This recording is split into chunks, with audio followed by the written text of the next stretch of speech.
الحمد لله كفى وسلام على عباده الذين اصطفى أما بعد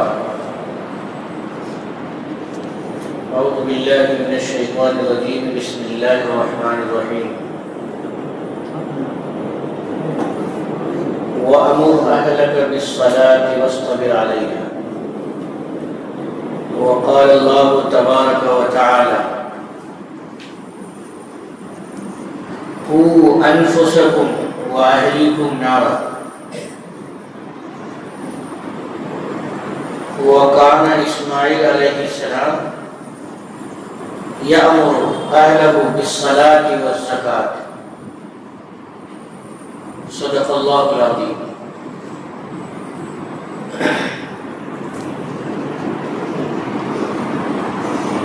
جو عنوان دیا گیا ہے اصلاح معاشرت، تو میں نے سوچا کہ اصلاح معاشرہ کی بنیادیں بیان کروں اور زیادہ وقت آپ کا نہ لوں۔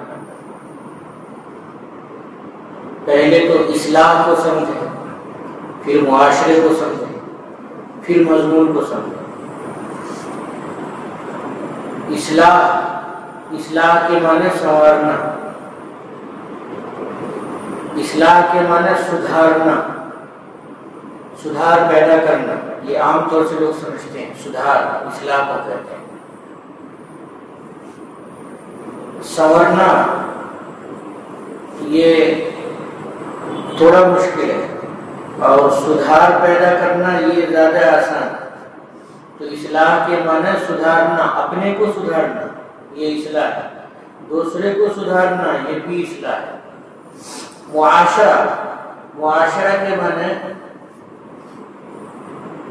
ایک ساتھ چند لوگوں کا رہنا، عشرتن سے بنا ہے، چند لوگوں کا ایک ساتھ رہنا۔ اب چند لوگ جب ایک ساتھ رہتے ہیں تو اچھائیاں بھی رہتی ہیں۔ انسان ہے وہ اکیلے نہیں رہ سکتا ہے، انسان کے اندر انس پایا جاتا ہے۔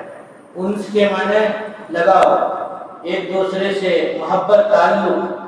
تو انسان بغیر ساتھیوں کے نہیں رہ سکتا ہے۔ اس کا اندازہ آپ لگائیے کہ گھر میں کوئی نہ ہو، سب کہیں چلے گئے جائیں دعوت وغیرہ میں کسی کام سے، اور آپ اکیلے گھر میں رہیے تو اچھا لگے گا؟ نہیں لگتا۔ جیسے معلوم ہوتا ہے کہ گھر کھا جائے گا۔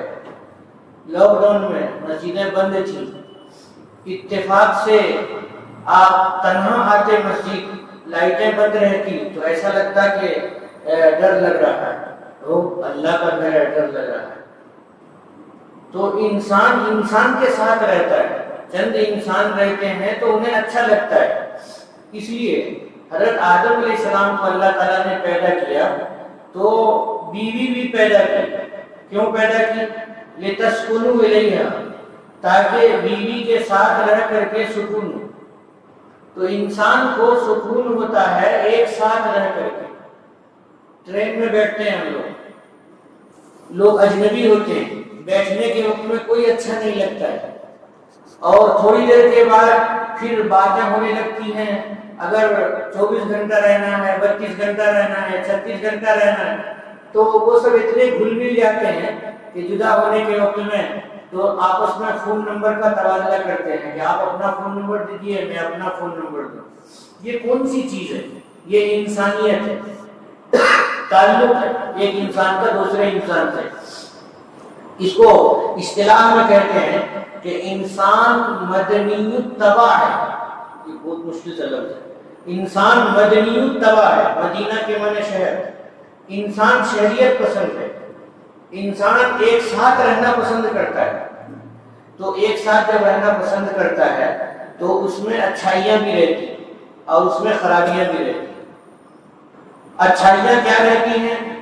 جن چیزوں کو اللہ نے اچھا کہا ہے وہ چیز اچھی، اور خرابیاں کیا ہیں؟ جن چیزوں کو اللہ نے خراب کہا ہے وہ چیز خراب ہے۔ تو انسان کے ساتھ ایک ساتھ رہنے میں اچھائیاں بھی ہیں، اور ایک ساتھ رہنے میں انسان کو کے ساتھ خرابیاں بھی ہیں۔ تو خرابی اور اچھائی کا معیار اللہ رب العالمین کے احکام ہے، اور جناب محمد رسول اللہ صلی اللہ علیہ وسلم کی بتائی ہوئی سنت اور شریعت ہے۔ یہ اچھا ہونے کی علامت ہے۔ اگر انسان کو ویسے چھوڑ دیا جائے، شریعت سے الگ کر کے چھوڑ دیا جائے، تو انسان اور جانور میں فرق نہیں رہے گا۔ جانور بھی پیٹ بھر کھانا کھاتے ہیں اور اس کے بعد میل فیمیل ملتے ہیں۔ انسان بھی پیٹ بھر کھانا کھائے گا اور حرام طریقے سے شہوت پوری کرے گا۔ افریقہ وغیرہ میں جہاں لوگ مدنیت پسند نہیں ہے، اسلام پسند نہیں ہے، تو وہاں کا حال بتایا کہ وہ دو ہی شہوت میں رہتے ہیں، شہوت بطن اور شہوت فرج۔ پیٹ کی لذت لیتے ہیں اور شرمگاہ کی لذت لیتے ہیں۔ پہلے تو وہ ڈاکہ ڈالتے ہیں، کیا کرتے ہیں، کیا تو چوری کرتے ہیں یا اکثر ڈاکہ ڈالتے ہیں، اور بندوق دکھا دیا، چاقو دکھا دیا، چھرا دکھا دیا اور پیسے لے لیے، لوٹ لیے۔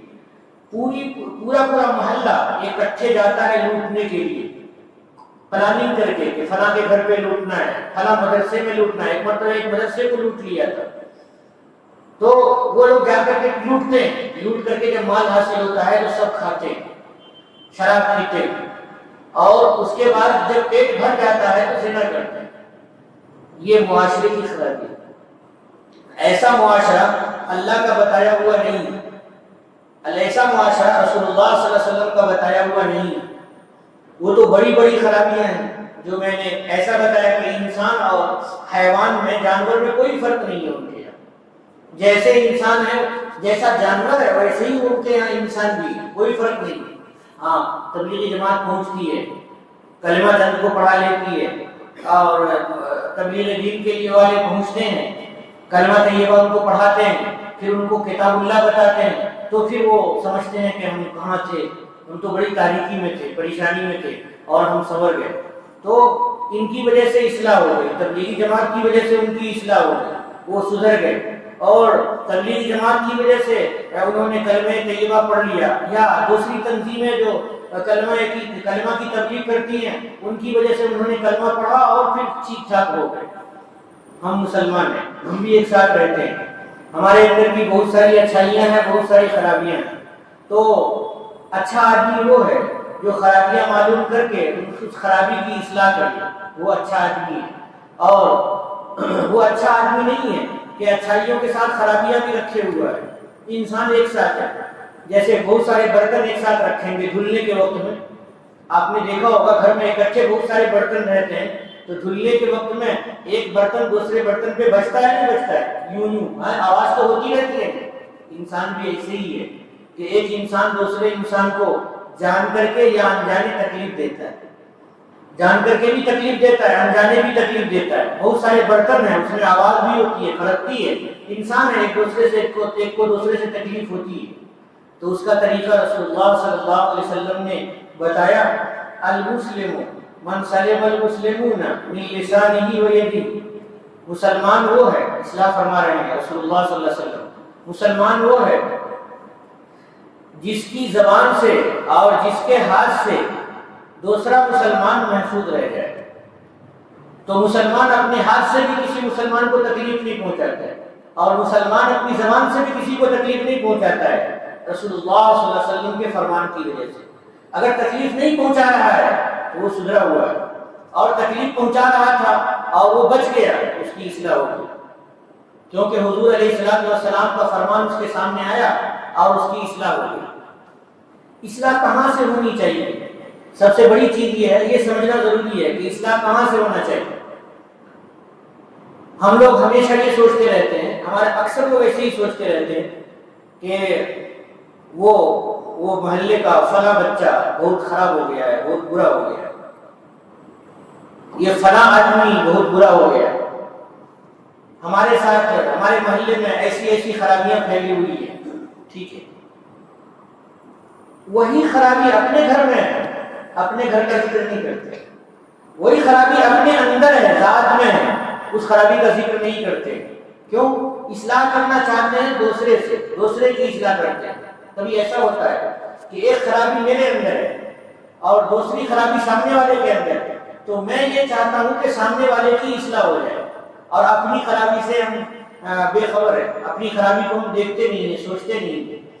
حالانکہ رسول اللہ صلی اللہ علیہ وسلم کو دیکھیے، حضرت ابراہیم علیہ السلام کو دیکھیے، قرآن پاک کی آیتوں کو پڑھیے، رسول اللہ صلی اللہ علیہ وسلم کی احادیث کو پڑھیے، تو اصلاح کا کام جو شروع ہوا ہے وہ اپنی ذات سے اور اپنے گھر سے، پہلے اپنی ذات سے اور اس کے بعد اپنے گھر سے، اور اس کے بعد پھر اپنے خاندان سے، پھر اس کے بعد اپنے محلے سے، پھر اس کے بعد اپنے شہر سے آگے بڑھا ہے۔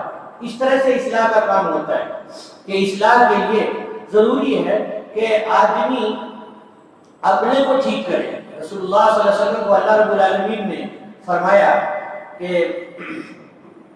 وَأَمُرْ أَهْلَكَ بِالصَّلَاةِ وَاصْطَبِرْ عَلَيْهَا، اے محمد صلی اللہ علیہ وسلم اپنے گھر کے لوگوں کو نماز کا حکم دو اور خود بھی اس پر جمے رہو، نماز پر جمے رہو، یہ اصلاح ہے۔ رسول اللہ صلی اللہ علیہ وسلم کو اللہ رب العالمین نے فرمایا کہ خود بھی نماز پر جمے رہیے اور اپنے گھر کے لوگوں کو نماز کا حکم دیجیے۔ اس کے بعد آگے حکم ہوا وَأَنذِرْ عَشِيرَتَكَ الْأَقْرَبِينَ، اپنے قریبی رشتہ داروں کو جہنم کی آگ سے ڈرائیے۔ اب رسول اللہ صلی اللہ علیہ وسلم نے سوچا کہ قریبی رشتہ داروں کو جہنم کی آگ سے ڈرانے کے لیے کیا کرنا چاہیے، تو خانہ کعبہ کے پورب کی طرف صفا ہے اور ادھر مروہ ہے، تو رسول اللہ صلی اللہ علیہ وسلم شعب ابی طالب میں جہاں پیدا ہوئے تھے، ان کا گھر تھا، محلہ تھا، وہاں سے حضور پہاڑ پہ چلے گئے اور پہاڑ پر سے آواز دی، تیز آواز دی، سارے لوگوں کو آواز دی۔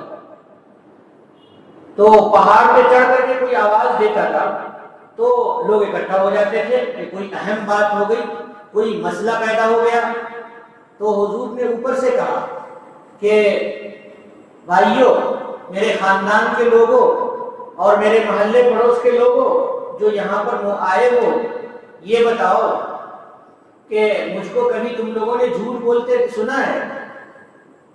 تو کہا کہ نہیں سنا ہے۔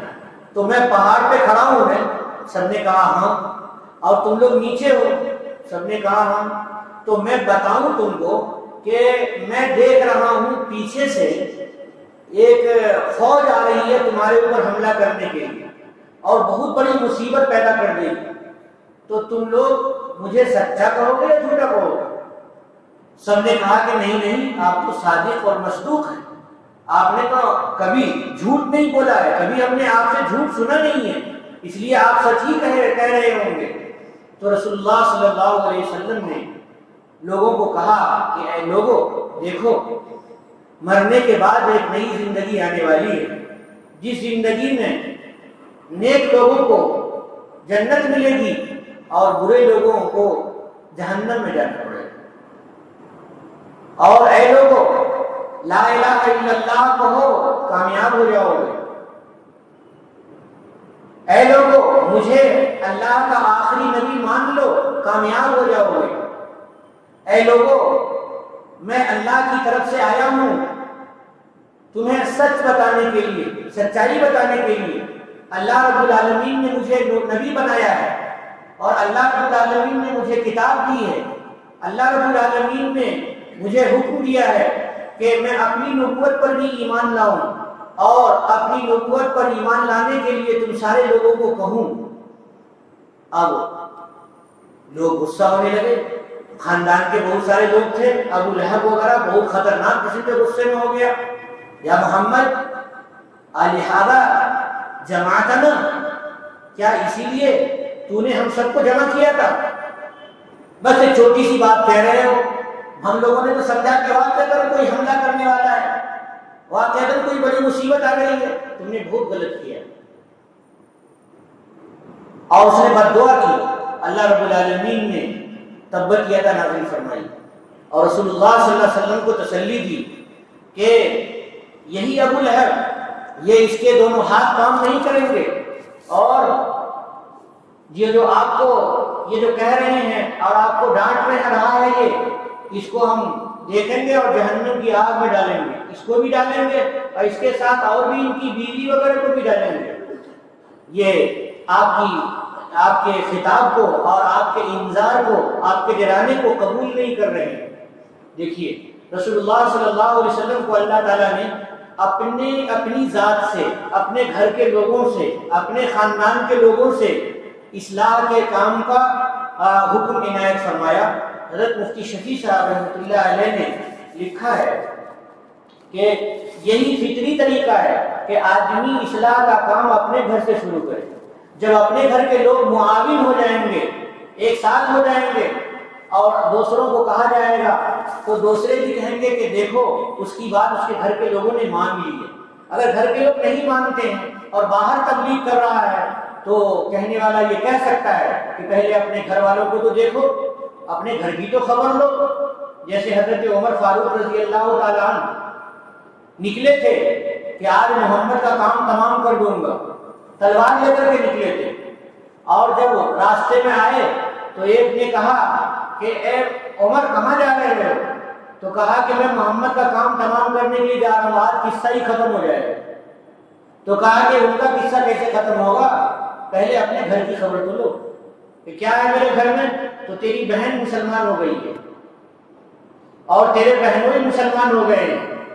حضرت عمر فاروق رضی اللہ تعالیٰ عنہ تلوار لے کر کے بہن کے پاس چلے گئے اور بہن کی پٹائی کی، بہت زیادہ پٹائی کر دی، اور اس کے بعد رحم آ گیا تو کہا کہ وہ جو تم پڑھ رہے تھے لاؤ میں بھی دیکھوں کیا پڑھ رہے تھے۔ تو سورہ طٰہٰ کی آیتیں تھیں۔ بہن نے کہا کہ ناپاک آدمی نہیں پڑھ سکتا ہے، تو انہوں نے نہایا اور نہانے کے بعد کہا کہ دیکھو لاؤ مجھے دو پڑھنے کے لیے۔ جیسے آیتیں پڑھی تو ایمان اندر داخل ہو گیا اور رسول اللہ صلی اللہ علیہ وسلم کی خدمت میں پہنچ کر کے کہتے ہیں کہ یا رسول اللہ میں ایمان قبول کرنا چاہتا ہوں اور مجھے کلمہ پڑھا دیجیے۔ اتنا سنتے ہی صحابہ کرام نے اللہ اکبر کی تکبیر اتنی زور سے کہی کہ پورا علاقہ گونج اٹھا، اور حضرت عمر فاروق یہ 40ویں مسلمان تھے، 40ویں مسلمان تھے۔ پہلے 39 مسلمانوں نے ایمان قبول کیا تھا، یہ 40ویں تھے۔ حضرت عمر نے کہا کہ اب خانہ کعبہ میں کھل کر کے عبادت ہوگی، اللہ کو سجدہ ہوگا، اور کسی کو مقابلہ کرنا ہے تو وہ آ جائے، دیکھوں گا۔ غرض یہ کہ اللہ رب العالمین نے حضرت عمر فاروق رضی اللہ تعالیٰ عنہ کے ذریعے اسلام کو تقویت فرمائی، اسلام کو مضبوط فرمایا۔ اللہ کے نبی صلی اللہ علیہ وسلم حضرت اسماعیل علیہ السلام کو دیکھیے کہ اللہ تعالیٰ نے انہیں حکم فرمایا، بلکہ حضرت اسماعیل علیہ السلام کے عمل کو اللہ تعالیٰ بتا رہے ہیں، کانا یأمر اہلہ بالصلاۃ والزکاۃ۔ حضرت اسماعیل علیہ السلام اپنے گھر کے لوگوں کو نماز اور زکوٰۃ کا حکم دے رہے ہیں۔ پہلے اپنے گھر سے اصلاح ہوتی ہے، پہلے اپنی اصلاح ہوتی ہے، پہلے اپنی ذات کی اصلاح ہونی چاہیے۔ آدمی کا اپنا عمل درست ہے یا نہیں، استغفار، اگر گناہ ہوئے ہیں استغفار کرنا چاہیے، بس استغفار سے گناہ دھل جاتا ہے۔ اللہ رب العالمین کے یہاں کہ ہمارا کتنا بڑا گناہ بھی ایسا نہیں ہے کہ اللہ بخشنے پہ قادر نہیں ہے۔ اللہ رب العالمین سارے گناہوں کو بخشنے پہ قادر ہے، اور اللہ رب العالمین ہر وقت قادر ہیں، بس بندے کی توجہ چاہیے اور بندہ استغفار کرنے والا چاہیے جو اللہ رب العالمین کے سامنے ہو، اللہ تعالیٰ معاف فرما دیتے ہیں گناہوں کو۔ یہ غیر مسلموں جیسا مذہب نہیں ہے اسلام کہ ان کے یہاں تصور ہے بعض بات گناہ میں کہ معافی نہیں ہوگی۔ ایک آدمی تھا، اس آدمی نے گوشت کھا لیا، غیر مسلم تھا، گوشت کھا لیا، تو وہ گیا پنڈت جی کے پاس، تو پنڈت جی نے بتایا کہ تم نے گوشت کھا لیا ہے، اگلے جنم میں تو کتا بنے گا، گوشت کھا لیا ہے تو اگلے جنم میں کتا بنے گا۔ تو اس نے کہا کہ میں توبہ کرنا چاہتا ہوں، آئندہ نہیں کھاؤں گا، کان پکڑتا ہوں، ادھر بیٹھک کرتا ہوں۔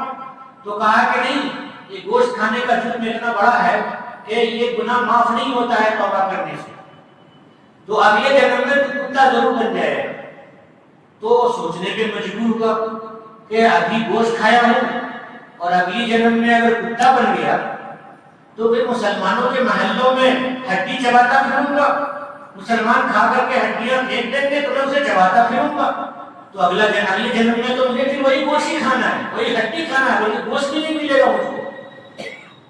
تو اس نے جا کر کے کسی عالم سے معلوم کیا، مسلمان سے معلوم کیا، تو اس نے کہا، مسلمان نے بتایا کہ ہمارے یہاں اللہ رب العالمین غفار الذنوب ہے، اللہ غفور ہے، اللہ عفو ہے، اللہ تعالیٰ معاف فرما دیتے ہیں۔ استغفروا ربکم انہ کان غفارا، اے بندو اللہ سے معافی مانگو، اللہ بڑے معاف کرنے والے ہیں، اللہ سے معافی مانگو، اللہ بڑے معاف کرنے والے ہیں۔ قرآن پاک میں اب اس بندے نے کہا کہ تو اللہ رب العالمین مجھے معاف کر دیں گے، سارے گناہ معاف کر دیں گے، کلمہ پڑھ لوں گا؟ اس نے کہا کہ ہاں کلمہ پڑھ لو گے سارا گناہ معاف ہو جائے گا۔ الاسلام یہدم ما کان قبلہ، اسلام پچھلے سارے گناہوں کو ختم کر دیتا ہے جو گناہ بھی بندے نے کر رکھا ہے۔ تو اس آدمی نے کہا کہ تو پھر بڑا اچھا ہے، مسلمان ہو جاتا ہوں، ایک تو گناہ معاف ہو جائے گا اور دوسرے گوشت کھانے کو ملے گا اور پھر مزے سے زندگی گزرتی رہے گی، اور سنا ہے کہ ایمان پر باقی رہے اور موت بھی ایمان پہ ہوئی تو آگے بھی جنت ملے گی اور جنت میں بھی گوشت ملے گا کھانے کے۔ تو میں یہ کہنا چاہ رہا ہوں اللہ رب العالمین معاف کرنے والے ہیں، ہمارا گناہ بہت بڑا نہیں ہو سکتا ہے، ہماری توبہ ہونی چاہیے اور ہم اللہ رب العالمین کی ذات کے پاس جا کر کے توبہ کریں، اپنے بڑے گناہوں سے بھی چھوٹے گناہوں سے بھی، جان کر کیے گناہ ان سے بھی، انجانے میں ہو گئے گناہ ان سے بھی، سارے گناہوں سے اللہ تعالیٰ سے توبہ کریں۔ رمضان کا مہینہ ہے، سجدوں سے ہماری مسجدیں معمور ہیں الحمدللہ، اور ہم روزے سے رہتے ہیں۔ ایسے وقت میں ہمیں اپنے سارے گناہوں کو اللہ رب العالمین سے کہہ کر کے اور معاف کروا لینا چاہیے، کیوں کہ اگلی زندگی میں توبہ کرنے کا موقع نہیں ہوگا۔ جو لوگ قبر میں بیٹھے ہیں، قبر میں سوئے ہوئے ہیں، وہ نہ تو استغفار کر سکتے ہیں، نہ تو تسبیح پڑھ سکتے ہیں، نہ تو کوئی نیکی کر سکتے ہیں، نہ تو کوئی برائی کر سکتے ہیں، کچھ بھی نہیں کر سکتے ہیں۔ جو کچھ کرنا ہے مرنے سے پہلے کرنا ہے، اور مرنے کے بعد اگر کسی آدمی نے مغفرت کی دعا کر دی تو وہ دعا مل جائے گی، کسی آدمی نے قرآن پاک پڑھ کر کے بخش دیا تو وہ بخشش ہمیں مل جائے گی۔ لیکن مرنے کے بعد دیکھیے کون کس کو یاد کرتا ہے؟ بھائی بہت سے لوگ ہیں جن کو کوئی نہیں یاد کرتا ہے، اور یاد بھی کرے گا تو اتنی نیکی تو نہیں دے سکتا ہے جتنی آدمی خود نیکی کرتا تھا۔ اس لیے اپنے کو سدھارنے کی کوشش کرنی چاہیے، یہ اصلاح معاشرہ کا پہلا قدم ہے کہ اپنی اصلاح ہو۔ اپنے سلسلے میں تقریر کرنے والا تقریر کر رہا ہے، وہ پہلے اپنی اصلاح کرے کہ وہ دین پر کتنا ہے، اس کے اعمال کیسے ہیں۔ دوسروں کو تبلیغ کر رہا ہے، تبلیغ کرنے سے پہلے اپنے کو سدھارنے کی کوشش کرنی چاہیے، تنقید دوسرے پہ نہیں کرنی چاہیے۔ ہم لوگ دوسرے پہ تنقید کرتے رہتے ہیں، دوسرے کی آنکھ کا تنکا تو نظر آتا ہے تجھے، غافل ذرا اپنی آنکھ کی شہتیت کو تو دیکھ کہ اپنی آنکھ میں کتنے نشانات ہیں وہ تمہیں نظر نہیں آتے ہیں، اور دوسرے کی آنکھوں کا تنکا تمہیں نظر آتا ہے اور دوسرے کو عیوب نظر آتے رہتے ہیں۔ جو جتنا منظم اور صاف رہتا ہے اس کے عیوب اتنے نظر آتے رہتے ہیں۔ اس لیے ہمارے لیے ضروری ہے کہ ہم اپنے کو اللہ رب العالمین کے سامنے پیش کریں اور سچی پکی توبہ کریں۔ ہم اگر سچی توبہ کرنے والے ہو جائیں گے تو ہم ایسے چلیں گے روئے زمین پر جیسے صحابہ کرام کی زندگیاں تھیں، ان کو دیکھ کر کے لوگ کلمہ پڑھ لیتے تھے۔ آج ہم لوگوں کو دیکھ کر کے غیر مسلم کلمہ نہیں پڑھتے ہیں، نفرت کرتے ہیں۔ یہ کیوں نفرت کرتے ہیں؟ یہ ہماری غلطیاں ہیں۔ اس لیے ہمیں اپنی غلطیوں کا اعتراف کرنا چاہیے اور اپنی اصلاح کی کوششیں کرنی چاہیے۔ ہمارے معاشرے میں ایسی خرابیاں ہیں کہ کن کو گنیں گے۔ آپ دیکھیے مثال کے طور پر موبائلوں کی خرابیاں کہ ہم اسے کتنا غلط استعمال کرتے ہیں۔ آپ کے یہاں تو اللہ کا فضل ہے، میں دیکھتا ہوں کہ فوٹو نہیں کھینچتے ہیں۔ ہمارے یہاں یا ہم کہیں بھی جاتے ہیں بیان کرنے کے لیے تو تصویر والوں سے بڑی تکلیف ہوتی ہے، کتنے ہی منع کر دو تب بھی کوئی نہ کوئی کہیں فوٹو کھینچے گا۔ یہ آپ کے یہاں ایسی بات نہیں ہے، لیکن پھر بھی ہر آدمی غور کرے کہ وہ کتنا غلط استعمال کرتا ہے۔ کچھ نہ کچھ تو غلط استعمال ضرور کرتا ہے۔ تو موبائلوں کے استعمال پر بھی ہم استعمال کرتے ہیں، اپنے سلسلے میں غور کریں، اپنے گھر کے بچوں کے سلسلے میں غور کریں۔ اسی طرح سے نماز، یہ بنیاد اسلام علی خمس، اسلام کی بنیاد 5 چیزوں پر ہے۔ پہلی چیز کلمہ طیبہ ہے، کلمہ طیبہ کے بعد اقامۃ الصلاۃ، نماز پڑھنا ہے۔ نماز کو سیدھا رکھنا ہے، وقت کے لحاظ سے بھی، فرائض مستحبات آداب کے لحاظ سے بھی، ارکان کے لحاظ سے بھی ہمیں نماز کو سیدھا رکھنا ہے۔ اگر ہمارے گھر میں سارے لوگ نمازی ہیں تو ماشاءاللہ بہت اچھی بات ہے۔ نماز سے آگے زکوٰۃ ہے، اگر پیسے ہیں تو حج ہے، آگے رمضان کا روزہ ہے، تو یہ ساری چیزیں تو عبادت کی تربیت سے آتی ہیں۔ اور پہلی چیز جو اسلام کی ہے وہ عقیدہ ہے۔ عقیدہ ہمارا درست رہنا چاہیے، عقیدہ درست رہنا چاہیے، تین عقیدہ بہت مضبوط رکھنا چاہیے۔ ایک، اللہ ایک ہے، سب کچھ اللہ تعالیٰ کرتے ہیں۔ ایسا نہ ہو کہ انسان کو یہ خیال آ جائے کہ اللہ کے علاوہ بھی کوئی کرتا ہے۔ حدیث شریف میں، آج ہی میں نے حدیث شریف پڑھی مشکات شریف میں، کہ بندہ دیکھتا ہے کہ بارش نہیں ہو رہی ہے، 1 سال بارش نہیں ہوئی، 2 سال نہیں ہوئی، 3 سال نہیں ہوئی، 4 سال نہیں ہوئی، 5 سال نہیں ہوئی، 5 سال کے بعد بارش ہوئی۔ نبی کریم صلی اللہ علیہ وسلم فرماتے ہیں کہ 5 سال کے بعد بھی بارش ہوئی تو بندے کافر نظر آئے۔ کیا کہتے ہیں؟ وہ فلاں ستارہ نہیں اگا تھا 5 سال سے، اس لیے بارش نہیں ہوئی تھی، رات فلاں ستارہ اگا ہے اس لیے بارش ہوئی ہے۔ لیجیے، بارش اللہ برساتے ہیں یا کوئی ستارہ برساتا ہے؟ بارش اللہ برساتا ہے، کوئی ستارہ برساتا ہے؟ ہرگز کوئی ستارہ نہیں برساتا ہے بارش۔ پیغمبر علیہ السلام نماز پڑھ رہے ہیں، فجر کی نماز پڑھی، بارش ہوئی تھی، تو بارش ہی کے اثرات تھے، یعنی دھول مٹی دبی ہوئی تھی، اسی پر حضور نے اور صحابہ کرام نے نماز پڑھی۔ نماز کے بعد رسول اللہ صلی اللہ علیہ وسلم صحابہ کرام کی طرف متوجہ ہوئے اور فرمایا، اے لوگو، صبح ہوئی ہے اور رات بارش ہوئی تھی، تو 2 قسم کے لوگ تھے۔ کچھ لوگ تو ایسے تھے کہ جو کافر ہو گئے، اور کچھ لوگ ایسے تھے جو مومن رہے۔ کافر ہو گئے وہ کون تھے؟ وہ تھے کہ جنہوں نے یہ کہا کہ فلاں ستارے کی وجہ سے بارش ہوئی۔ ہم لوگ کہتے ہیں فلاں مانسون کی وجہ سے بارش ہوئی، وہ مانسون آیا اس لیے بارش ہوئی، اگر مانسون نہیں آتا تو بارش نہیں ہوتی۔ مانسون سمجھتے ہیں؟ جو بادل کا جو حصہ ہوتا ہے اور آتا ہے، اس کی رفتار کو بھی ناپتے ہیں کہ وہ کتنی دیر میں پرنامپر جائے گا اور کتنی دیر میں آمبور جائے گا اور کتنی دیر میں نئی شام جائے گا، وہ ناپتے رہتے ہیں، وہ بتاتے رہتے ہیں۔ تو ارے مانسون کی وجہ سے بارش ہوئی نہیں، مانسون آیا کس نے؟ اللہ نے۔ آسمان کس کا ہے؟ اللہ کا۔ زمین کس کی؟ اللہ کی۔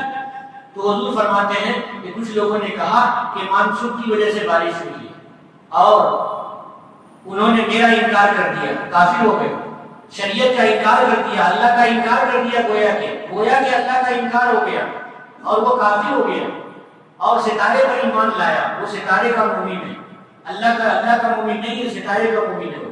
اور دوسرے لوگ ایسے ہیں کہ جنہوں نے ستارے کا انکار کیا، وہ ستارے کے کافر ہیں، ان کو کہتے ہیں نہیں، ستارہ کچھ بھی نہیں ہے، اللہ بارش دینے والے ہیں۔ وہ انسان مومن ہے، وہ انسان مسلمان ہے۔ تو پہلی چیز ہماری ہے کہ ہم اپنے توحید کو مضبوط کریں، ہم اپنے توحید کو مضبوط کریں۔ توحید کے مضبوط کرنے کا مطلب یہ نہ سمجھ لیجیے گا جو آپ کے یہاں ایک جماعت چلی ہے توحید کی، ان کے یہاں یہ ہے کہ مکہ میں اگر چاند نظر آ گیا وہ یہاں کو عید شروع کر دیتے ہیں، رمضان شروع کر دیتے ہیں۔ یہ بہت برے لوگ ہیں۔ یہ لوگ ایسے بھی ہیں کہ وہ خود اپنا روزہ خراب کر لیتے ہیں اور اپنے گھر کے لوگوں کا بھی روزہ خراب کرتے ہیں۔ ظاہر سی بات ہے، جو آدمی دبنگ ہوتا ہے گھر میں تو سب کو ڈانٹ کر کے دباتا ہے، تو اپنے بال بچوں کو بھی جو بالغ ہیں ان کے روزے بھی توڑواتا ہے۔ یہ لوگ اللہ کے اچھے بندے نہیں۔ توحید کا مطلب اللہ کو ایک ماننا، صفات میں بھی اللہ کو ایک ماننا، ذات میں بھی اللہ کو ایک ماننا، ربوبیت میں بھی اللہ کو ایک ماننا، اور الوہیت میں بھی اللہ رب العالمین کو ایک ماننا کہ اللہ ہی ایک ہے، اللہ کے علاوہ کوئی اللہ نہیں ہے، اللہ کے علاوہ کوئی اللہ نہیں ہے۔ یہ ہے توحید۔ اور رسالت، سارے انبیاء کرام پر ایمان لانا، اور آخری نبی جناب محمد رسول اللہ صلی اللہ علیہ وسلم پر ایمان لانا۔ یہ نہ کہیں کہ قادیانی بھی نبی ہے، ہو سکتا ہے، اور شکیب آیا ہے ایک شکیب بن حنیف، وہ بھی کچھ مہدی ہو سکتا ہے، یہ سب عقیدہ غلط ہے۔ ہمیں اپنی رسالت کے عقیدے کو مضبوط کر کے رکھنا ہے کہ آدم علیہ السلام پہلے پیغمبر ہیں اور آخری پیغمبر محمد رسول اللہ صلی اللہ علیہ وسلم ہے، اس پر ہم جمے رہیں۔ اسی طرح سے آخرت کے عقیدے کو ہمیں مضبوط رکھنا ہے کہ یہی دنیا کافی نہیں ہے، اگلی بھی ایک دنیا آنے والی ہے، اور وہ دنیا ایسی ہوگی کہ انسان کو نیک عمل ہی کام آئے گا اور ان کی برائیاں اسے جہنم میں ڈال دے گی۔ قبر کے عذاب کو پر ہم ایمان رکھتے ہیں، اس لیے ہمیں کوشش یہ کرنی ہے کہ ہم ایسے رہیں کہ قبر کا عذاب نہ ہو، ہم ایسے رہیں کہ قبر کا عذاب نہ ہو، ہم ایسے رہیں کہ اللہ رب العالمین کے یہاں گرفت نہ ہو ہماری، ہم سارے گناہ معاف کروا کر کے یہاں سے جائیں تو اللہ کے سامنے ہم کھڑے ہوں گے تو نامہ اعمال دائیں ہاتھ میں ملے گا. اگر یہاں گناہ معاف نہیں ہوا تو بڑی مشکل ہو جائے گی. اگر جس کو نامہ اعمال بائیں ہاتھ میں ملے گا وہ جہنمی ہوگا اور وہ پریشان ہوگا. وہ کہے گا کہ کاش کہ مجھے نامہ اعمال ملتا ہی نہیں. اور جو بندہ مومن ہوگا وہ کہے گا آؤ کرو کتابیہ، ارے لو دیکھو مجھے میرا کتنا شاندار قسم کا رزلٹ آیا ہے اور میں جنت میں جا رہا ہوں. اللہ رب العالمین کی ہاں خوشنودی کے لیے ضروری ہے کہ انسان اس دنیا میں اچھا کام کرے. اچھا کام کہاں سے شروع ہوگا؟ توحید، رسالت اور آخرت تو میں نے بتایا. نماز میں دھیان سے نماز پڑھیں. جو لوگ نماز میں رہتے ہیں لیکن دھیان کہیں اور رہتا ہے، کہیں اور رہتا ہے. امام نے رکوع کیا تو رکوع کر لیا اور امام نے سجدہ کیا تو سجدہ کر لیا. یہ نماز روحانی نماز نہیں ہے. روحانی نماز ہونی چاہیے دھیان رہے کہ میں کیا پڑھ رہا ہوں. اگر سمجھ رہا ہے بہت اچھی بات ہے، کوشش کرے مسلمان کے سمجھے. نماز کا سمجھنا بہت مشکل نہیں ہے. جب آدمی اللہ اکبر کہتا ہے تو اکبر کے معنی بڑا سمجھتا ہے کہ میں اللہ کو بڑا کہہ رہا ہوں. اور سبحان اللہ کہتا ہے، سبحان ربی الاعلیٰ کہتا ہے، سمجھتا ہے کہ اللہ کی پاکی بیان کر رہا ہوں. ایک نہیں سمجھنا کافی ہے. اور الحمدللہ میں الحمدللہ رب العالمین کہتا ہے، رحمان رحیم کہتا ہے، سمجھ میں آتا ہے کہ ہم اللہ کی تعریف کر رہے ہیں. اتنا ہی سمجھنا کافی ہے. سمجھتا ہے وہ اہدنا صراط المستقیم، سیدھا راستہ دیجیے، اتنا ہی سمجھنا کافی ہے. لیکن نماز میں دھیان رہے. بے دھیانی سے نماز نہ ہو. جو نماز بے دھیانی سے ہو جاتی ہے، فتوے میں جو نماز ہو جاتی ہے یہ فرائض اتر گئے اور وہ نماز پڑھی تھی نماز ہو گئی، لیکن وہ نماز حقیقت میں اللہ رب العالمین کے یہاں ترقی کا باعث نہیں ہو. اس لیے ترقی کا باعث وہی نماز ہوگی جو آخرت میں بہت کام آنے والی نماز نہیں ہوگی، جو بڑے دھیان سے پڑھی جائے گی. اس لیے ہمیں اپنی نماز کو درست کرنا ہے. آگے ہے زکات. زکات ہے فرض تو زکات دینا ضرور ہے. اگر زکات نہیں دیں گے تو بارش نہیں برسے گی. اللہ تعالیٰ آمدنی روک لیں گے. اللہ مصیبتوں میں مبتلا کر دیں گے. بہت سے لوگ یہ سوچتے ہیں کہ ہم اکیلے مال رکھتے ہیں، کوئی دیکھتا کوئی نہیں، زکات نہیں دیں گے تو کیا ہوگا. نہیں، اللہ دیکھتے ہیں اور اللہ نے واجب کیا ہے.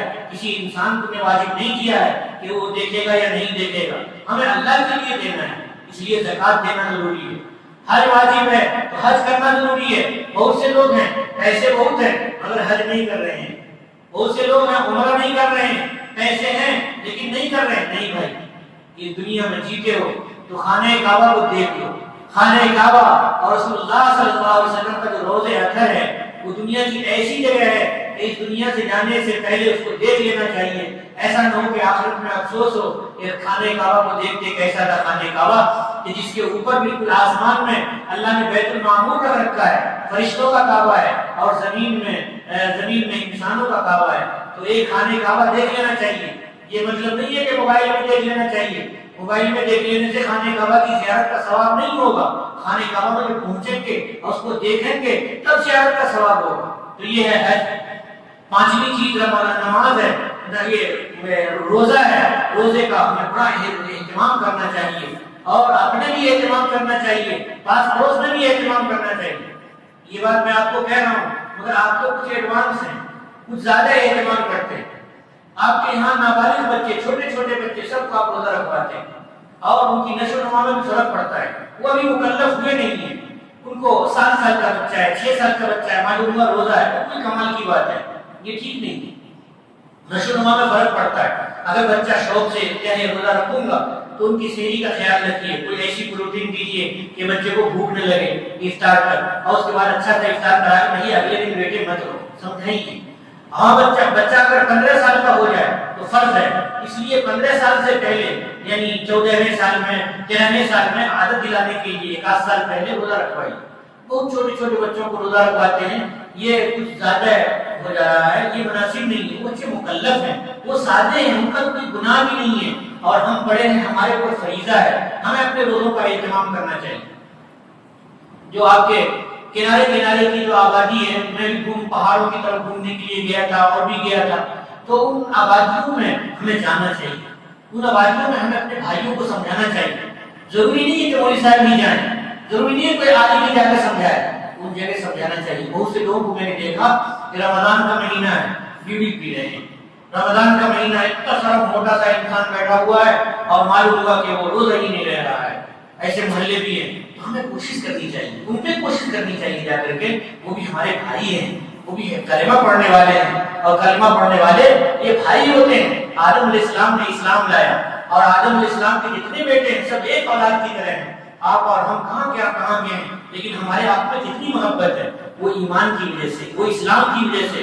اس لیے جو بھائی دین سے دور ہیں ان کی اصلاح کی کوشش کرنی چاہیے۔ اگر ان کی بھی اصلاح ہو جائے گی تو ہمارا معاشرہ صحیح ہو جائے گا، تو ہم عقیدے میں صحیح ہو جائیں اور اعمال میں صحیح ہو جائیں اور معاملات میں صحیح ہو جائیں، لین دین میں معاملات میں صحیح ہو جائیں، سود نہ لیں، رشوت نہ لیں، نہ تو دیں اور نہ تو لیں، معاملات حلال طریقے سے کریں، سارے معاملات حلال طریقے سے انجام دیں۔ اسی طرح سے معاشرت ساتھ میں رہتے ہیں، بیویوں کے حقوق ادا کرتے ہیں، بچوں کے حقوق ادا کریں اور پڑوسیوں کے حقوق ادا کریں۔ ایسا نہ ہو کہ پڑوسی بھوکا سو گیا اور ہم کھا کر کے سو جائیں، یہ ہمارے لیے مناسب نہیں ہے۔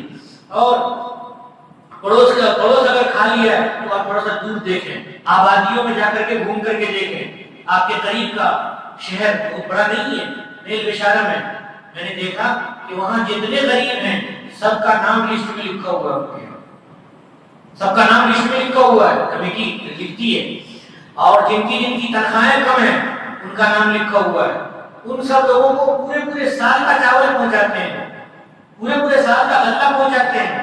وہ کیوں پہنچاتے ہیں؟ تاکہ معاشرے سے غریبی ختم ہو، یہ اور غریبی ختم ہوگی اور آپ چاول پہنچائیں گے، اور آپ جو پورے سال کا چاول پہنچا رہے ہیں اور آپ کہیں گے کہ بھائی میں آیا ہوں آپ کے در پر کہ آپ نماز پڑھ لیجئے، تو پورے گھر کے لوگ کہیں گے کہ دیکھو یہ محسن ہے ہمارے، ان کی بات مان لو، وہ آپ کی بات مان لیں گے۔ تو اس طرح سے یہاں بھی ہونا چاہیے کہ جتنے غریب ہیں ان کی لسٹ ہونی چاہیے، کہ ان کی غربت کا لحاظ ہونا چاہیے۔ اب جب وہ ان کی غربت کا لحاظ کریں گے تو آپ کی بات کا لحاظ کریں گے اور ان کے اندر سدھار پیدا ہوگی، وہ روزہ کا بھی اہتمام کریں گے، عبادتوں کا بھی اہتمام کریں گے، وہ معاشرت کو سیکھیں گے۔ اسلام میں صرف اپنے کو سدھار لینا کافی نہیں ہے، اس لیے کہ حضور کو بتایا گیا کہ وانذر عشیرتک الاقربین، کہ اپنے رشتہ داروں کو بھی سدھارو، تو یہ پورا کنبہ ہے، یہ پورا کنبہ سدھرے گا، نیکیوں پہ رہے گا، حلال پہ رہے گا تو سدھرا ہوا ہے، حرام پہ رہے گا تو بگڑا ہوا ہے۔ یہی مضمون کا خلاصہ ہے، اور میں کچھ اور بھی مضمون بیان کرنا چاہ رہا تھا، لیکن چونکہ وقت زیادہ ہو گیا ہے، تقریباً 37-38 منٹ ہو گئے ہیں، اس لیے اتنی ہی گفتگو ختم کرتا ہوں۔ وآخر دعوانا الحمدللہ رب العالمین۔